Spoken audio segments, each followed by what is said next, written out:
It was December 6, 1991, in Austin, Texas. The city was calm that evening, and the small yogurt shop near a busy strip mall was preparing to close for the night. Inside, 4 teenage girls worked together, cleaning tables and serving the last customers. Jennifer Harbison, her younger sister Sarah, and their friends Eliza Thomas and Amy Ayers were simply doing what teenagers often do: laughing, working, and planning what they might do after their shift ended. For the girls, it was an ordinary night.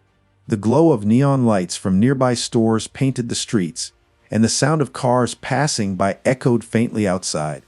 Customers came in and out, never knowing they were walking into the last moments these girls would ever live. The yogurt shop was known as a safe, friendly place where families often visited.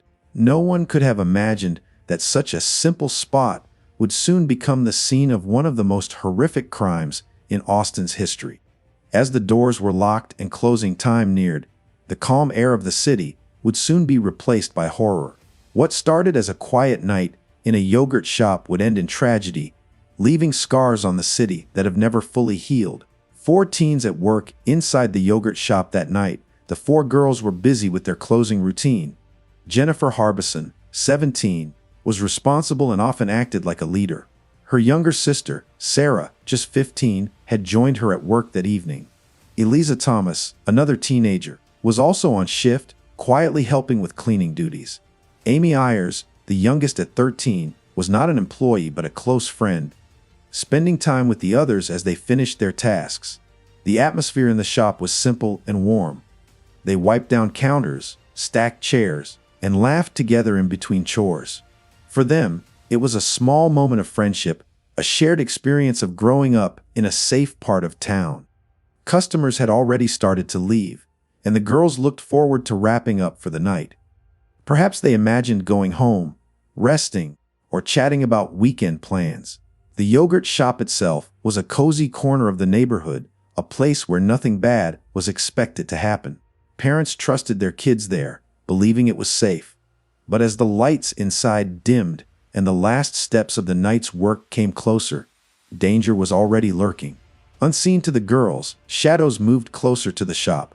That normal night of work, filled with small routines and teenage chatter, was quietly heading toward a moment that would change everything forever.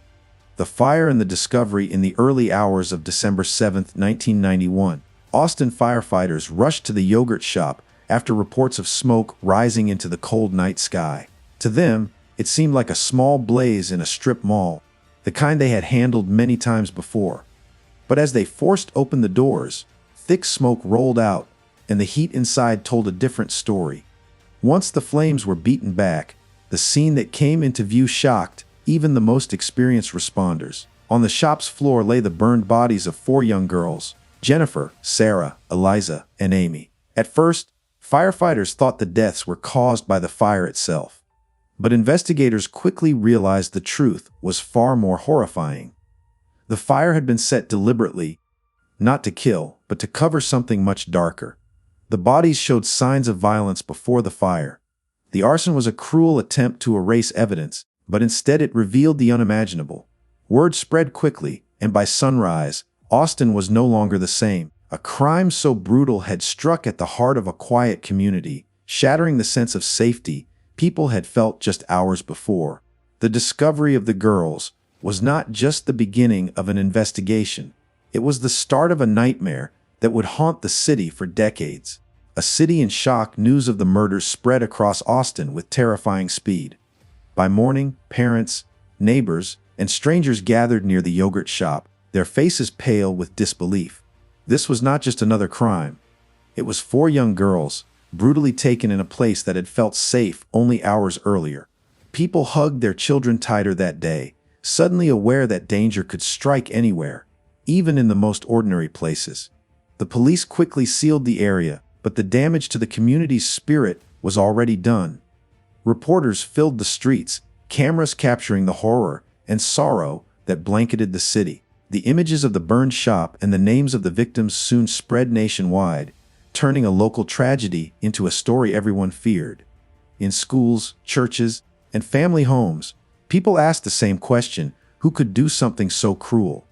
For Austin, a city that prided itself on its peaceful neighborhoods. This was unthinkable. Fear mixed with grief, and rumors grew with every passing day. The yogurt shop stood as a dark reminder. Flowers, notes, and candles piled up outside as the community searched for a way to honor the girls. Yet underneath the grief was a chilling truth. No one knew who had committed this crime, and the killer was still out there. The first suspects, in the weeks after the murders, police worked under heavy pressure to find answers. The crime was so violent that the public demanded quick justice. Detectives followed every lead, questioning dozens of people who had been near the yogurt shop that night. Rumors spread quickly, and anyone who seemed suspicious was pulled into the spotlight. Soon, 4 young men became the focus of the investigation: Maurice Pierce, Robert Springsteen, Michael Scott, and Forrest Wellborn. Pierce, only 16 at the time, had been caught with a gun that police believed could be linked to the crime. He denied involvement, but investigators saw him as their strongest lead. Through long hours of questioning, the boys gave statements, some inconsistent, some later claimed to be forced under pressure. The community wanted closure, and many believed the killers had been found. But doubts grew. There was little physical evidence connecting them to the scene, and the confessions seemed shaky. Still, the weight of fear and grief made people want to believe the nightmare was close to ending. For the families of the girls, the arrests offered a glimmer of hope. Yet, hidden beneath that hope was uncertainty. Had the police truly found the killers, or was the truth still out there, waiting in the shadows? Trials and doubts. As the case moved into the courtroom, the city of Austin watched closely. Prosecutors built their arguments on the confessions given by Robert Springsteen and Michael Scott, even though both later claimed their words were forced during long, exhausting interrogations. With little physical evidence tying them to the scene, the trials depended heavily on these statements. In 2001, Robert Springsteen was convicted and sentenced to death. A year later, Michael Scott was also convicted and given life in prison. For a moment, it seemed justice had been served. The families of Jennifer, Sarah, Eliza, and Amy hoped the painful chapter was finally closing. But behind the guilty verdicts, serious questions grew louder. Defense attorneys pointed out flaws. No DNA linked the men to the murders, and their confessions often contradicted each other. Inconsistencies made the case appear shaky, and critics began to wonder if the police had focused on the wrong people. Over time, new forensic testing advanced. When DNA from the crime scene was re-examined, it matched none of the convicted men. This discovery shook the foundation of the case, and the convictions were later overturned. Instead of bringing peace, the trials left Austin more unsettled. If these men were not the killers, then who had taken the lives of the 4 girls? Years of mystery. After the convictions were overturned, the yogurt shop murders returned to a painful standstill. Families of Jennifer, Sarah, Eliza, and Amy were left with broken hopes, forced to relive the nightmare without answers. The suspects once thought guilty were released, and suddenly the case stood wide open again. For Austin, it meant the realization that the true killer, or killers, had never been found. Over the years, detectives revisited the evidence many times. New DNA tests were performed, yet every result pointed to an unknown male who was never identified. Tips came and went, but each lead seemed to fade into silence. The case file grew thicker with theories, interviews, and dead ends, but no clear solution. For the community, the yogurt shop became a lasting wound. Memorials were held, and the story was told again and again, but closure never came. The families carried their grief publicly, speaking out whenever the case resurfaced, reminding Austin that the girls could not be forgotten. As time passed, the murders became one of Texas's most haunting cold cases. The mystery seemed frozen, waiting for that one piece of truth that might finally unlock what really happened on that December night.